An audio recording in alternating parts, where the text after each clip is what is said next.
அனைவருக்கும் வணக்கம். Welcome back to mylanji.com. இன்னைக்கு நம்ம வீடியோல பிரெக்னன்சி ஃபர்ஸ்ட் ஸ்கேன் பத்தி தான் பார்க்க போறோம். எப்ப பார்க்கலாம்? ஹாஸ்பிட்டல் போனா என்ன மாதிரியான விஷயங்கள் கேட்டு தெரிஞ்சுக்கலாம் அப்படிங்கிறத பத்தி பார்க்கலாம். பிரெக்னன்சி ஃபர்ஸ்ட் ஸ்கேன் ரொம்ப ரொம்ப ரொம்ப இம்பார்ட்டன்ட். அதை ஸ்கிப் பண்ணவே கூடாது. எப்ப பார்க்கலாம் அப்படின்னா 45வது நாட்கள்ல பார்க்கலாம். இப்போ 30 நாளைக்கு ஒருக்கா நீங்க பீரியட் ஆவீங்க அப்படின்னா 30 நாள் ஆகியுமே நீங்க பீரியட் ஆகல. ஒரு 4 நாள் தள்ளி போயிருக்குது அப்படின்னா நீங்க வீட்டிலேயே யூரின் டெஸ்ட் பண்ணியிருந்திருப்பீங்க. பிரெக்னன்சி கிட் வாங்கி யூரின் வச்சு பார்த்துருப்பீங்க. அதில் பாசிட்டிவ் வந்திருக்கும்.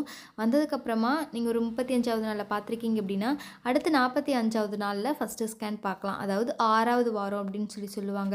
இந்த 45வது நாள் ஸ்கேன் பார்க்குறப்போ என்னென்ன மாதிரியான விஷயங்கள் நீங்கள் கேட்டு தெரிஞ்சுக்கலாம் அப்படின்னா, நீங்கள் ஃபஸ்ட்டு போகிறப்போ டாக்டர் என்னென்ன செக் பண்ணுவாங்க அப்படிங்கிறத சொல்லிடுறேன். என்னென்ன மாதிரி இது பார்ப்பாங்கன்னா, உங்களுக்கு ப்ரெக்னென்சி ட்வின்ஸா அந்த மாதிரிலாம் பார்ப்பாங்க. எத்தனை கரு உங்களுக்கு ஃபார்ம் ஆகிருக்குது அப்படிம்பாங்க. சிலர் ஐயுஐ ஐவிஎஃப் அந்த மாதிரி முறையில் நீங்கள் கன்சீவ் ஆகிருக்கீங்க அப்படின்னா எத்தனை கரு இருக்குது அப்படிங்கிறத தெரிஞ்சுக்கலாம். குழந்தைக்கு ஹார்ட் பீட் வந்துருச்சா அப்படிங்கிறத தெரிஞ்சுக்க முடியும். அது ரொம்ப ரொம்ப இம்பார்ட்டண்ட்.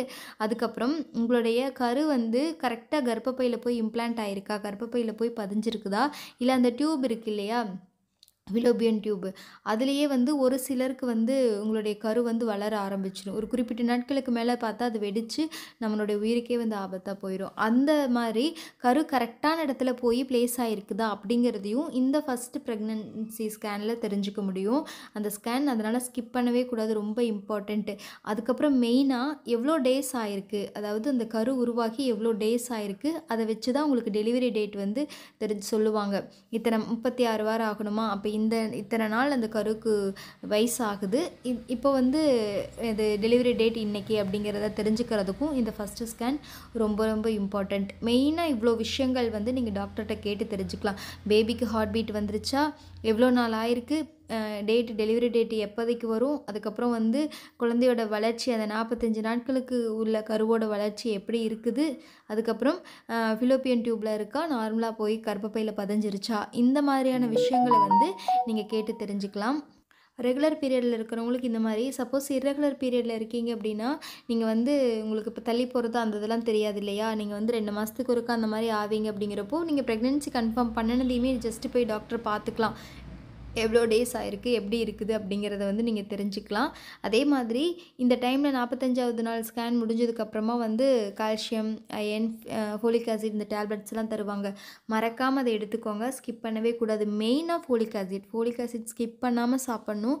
அது ப்ரெக்னென்சி டெலிவரி ஆகிற வரைக்குமே நல்லா சாப்பிட்ணும். அது ரொம்ப ரொம்ப குழந்தையோட பிரெயின் டெவலப்மெண்ட்டுக்கு, நரம்பு, முதுகுத்தண்டு இது எல்லாத்தோட டெவலப்மெண்ட்டுக்கும் ஃபோலிக் ஆசிட் ரொம்ப இம்பார்ட்டன்ட். ஃபுட்டு மூலம் நமக்கு கிடைச்சாலும் டேப்லெட்ஸ் மூலம் சாப்பிட்றப்போ இன்னுமே பெனிஃபிட் அதிகமாக இருக்கும். ஸோ அதை ஸ்கிப் பண்ணாதீங்க. பேபிக்கு வெயிட் கூடிடும், மாத்திரையெல்லாம் சாப்பிட வேண்டாம் அப்படின்னு சொல்லுவாங்க. அப்படிலாம் இல்லை, மாத்திரை கண்டிப்பாக சாப்பிடணும். அதனால் கரெக்டாக சாப்பிட்டு ஹெல்த்தியான ஒரு ப்ரெக்னெண்ட்டாக இருக்கிறதுக்கு mylanji.com சார்பாக விஷஸ். அதுக்கப்புறம் என்ன மாதிரியான ஃபுட் எடுத்துக்கணும், எப்படி இருக்கணும் அப்படிங்கிறத டாக்டர்கிட்ட கேட்டு வந்துக்கோங்க. அதே மாதிரி உங்களுக்கு நிறைய டவுட்ஸ் இருக்கும்ல, வயிற்று வலிக்கிற மாதிரி இருக்குது, வயிட் டிஸ்சார்ஜ் இருக்கிற மாதிரி இருக்குது, அந்த மாதிரி நிறைய நீங்கள் கன்ஃபியூஸ் ஆகிட்ருப்பீங்கள. அந்த ஃபஸ்ட்டு மாதம் போகிறப்பவே இந்த பிரச்சனைலாம் எனக்கு இருக்குது, இது என்ன அப்படிங்கிறதையும் தெளிவாக டாக்டர்கிட்ட கேட்டுட்டு வந்துக்குங்க. நீங்கள் பக்கத்தில் யார்கிட்ட வேணாலும் கேட்கலாம், பட் டாக்டர்கிட்ட கேட்குறப்போ அவங்க ரொம்ப கரெக்டான ஒரு பதில் தருவாங்க. சரி, அதனால் உங்களுக்கு என்னென்ன டவுட்லாம் இருக்குதோ அதையெல்லாம் நோட் பண்ணிட்டு போய்க்கோங்க. நோட் பண்ணிட்டு போயிட்டு டாக்டர்கிட்ட எனக்கு இந்த ப்ராப்ளம்ஸ் இருக்குது அப்படிங்கிறத ஷேர் பண்ணி என்ன சொல்யூஷன் அப்படிங்கிறத அவங்கக்கிட்ட கேட்டு தெரிஞ்சுக்கிட்டிங்க அப்படின்னா இன்னும் பெஸ்ட்டாக இருக்கும். இந்த வீடியோ உங்களுக்கு ரொம்ப யூஸ்ஃபுல்லாக இருக்கும் அப்படின்னு நினைக்கிறேன். ப்ரெக்னென்சி கேர் பற்றி நிறையா வீடியோஸ் நம்ம சேனலில் பார்த்துட்ருக்கோம். சேனலை சப்ஸ்கிரைப் பண்ணி பக்கத்தில் இருக்கிற பெல் பட்டனையும் ப்ரெஸ் பண்ணி வச்சுக்கோங்க. அப்போ தான் நம்ம போடுற வீடியோஸோட நோட்டிஃபிகேஷன்ஸ் உங்களுக்கு வரும். தேங்க்யூ.